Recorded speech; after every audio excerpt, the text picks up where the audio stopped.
galera, tudo bem? Somos alunos do curso de Odontologia da Viga de Almeida, segundo período. Vamos falar sobre espasmo hemifacial, que é um trabalho de fisiologia. E nós escolhemos esse tema por ser um assunto pouco abordado e tem um grande vínculo com o curso da odontologia. Então, vou fazer um leve resumo para poder ajudar quem nunca ouviu falar nesse assunto. E para quem já ouviu falar, é até interessante, porque a gente pode soltar algumas curiosidades que jamais foram abordadas. Então, o espasmo hemifacial, ele é um distúrbio do movimento focal caracterizado por contrações involuntárias clônicas ou tônicas intermitentes nos músculos inervados pelo nervo facial. Na maioria das vezes, ele inicia gradualmente no músculo orbicular dos olhos e seguindo-se do acometimento do andar inferior da face ipsilateralmente. O movimento ele é agravado por estresse, pouca gente sabe disso, e fadiga, e ele não pode ser suprimido voluntariamente. E na maioria das vezes, ele se inicia na vida adulta. E ocasionalmente existem antecedentes de paralisia de Bell ou alguma lesão traumática em algum nervo. O principal tipo é a natureza idiopática, ou seja, sem aquela causa definida. Existem, entretanto, casos que ocorrem após paralisia facial periférica, que são secundários a malformações vasculares e, excepcionalmente, tumores. Muitas vezes, eles são confundidos com tiques motores.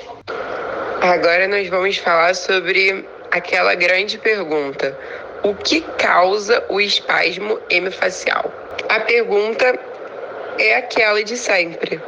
Não se sabe exatamente a causa, mas acredita-se que, por exemplo, que o tamanho de uma calota craniana possa ser um fator de risco, uma vez que os crânios menores, especificamente a fossa posterior menor, poderiam deixar o nervo facial mais vulnerável à compreensão por estruturas vasculares, como alças de circulação posterior. A compreensão vascular do nervo facial é a etiologia mais provável do espasmo hemifacial.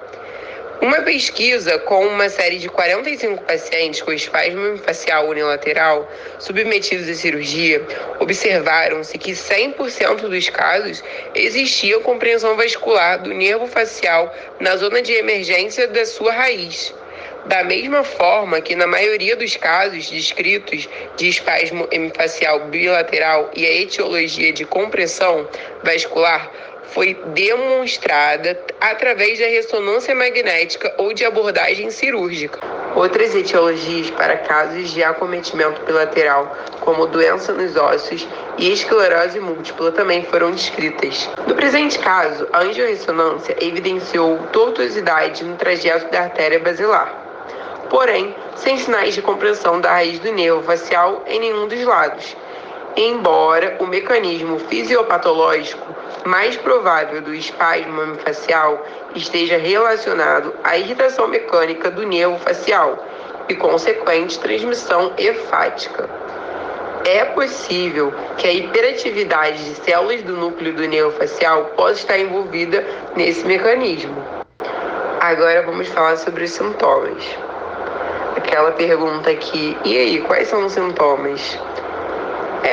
Os principais sintomas são os movimentos involuntários da face, que pode inclusive atrapalhar a visão, uma vez que o músculo orbicular dos olhos, que fecha as pálpebras, pode permanecer fechado a maior parte do tempo.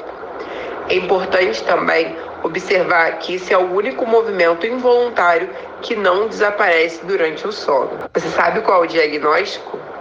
Então, ele é essencialmente clínico, baseado na correta valorização dos sinais e sintomas descritos. O profissional mais habilitado para tal interpretação é o médico neurologista, que ele é capaz de diferenciar as doenças e diferenciar a tal doença de outras que também afetam involuntariamente os movimentos do corpo, em particular o rosto. Existem os exames complementares, como tomografia cerebral, ressonância magnética, eletroneuromiografia da face, etc. Servem apenas para avaliação dos outros diagnósticos diferenciais.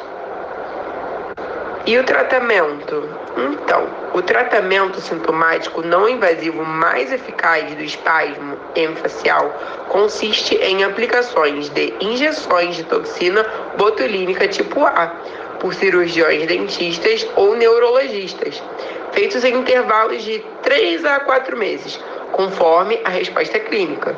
Entretanto, efeitos colaterais como ptose, logoftalmo e inversão do lábio superior são transitórios e estão relacionados com a maior difusão da droga para áreas próximas e com dose utilizada. Pequenos ajustes no local da injeção e da dose da toxina botulínica costumam ser suficientes para evitar tais efeitos em futuras aplicações.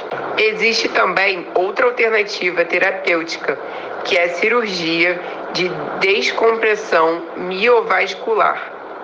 Na maioria dos casos, a melhora sintomática ocorre imediatamente após a cirurgia, mas algumas vezes essa resposta é gradual.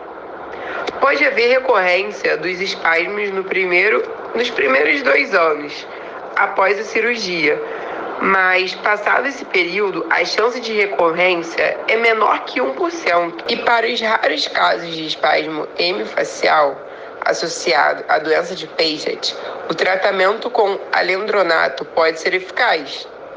E a gabapentina tem sido utilizada para o tratamento de espasmo hemifacial em estudos não controlados com eficácia variável e sem efeito colateral relevante. Então, vamos falar agora sobre a prevenção. Não tem bem como definir. Então, o mais importante atualmente é identificar precocemente os pacientes portadores desse movimento involuntário e oferecer o tratamento padrão com toxina botulínica.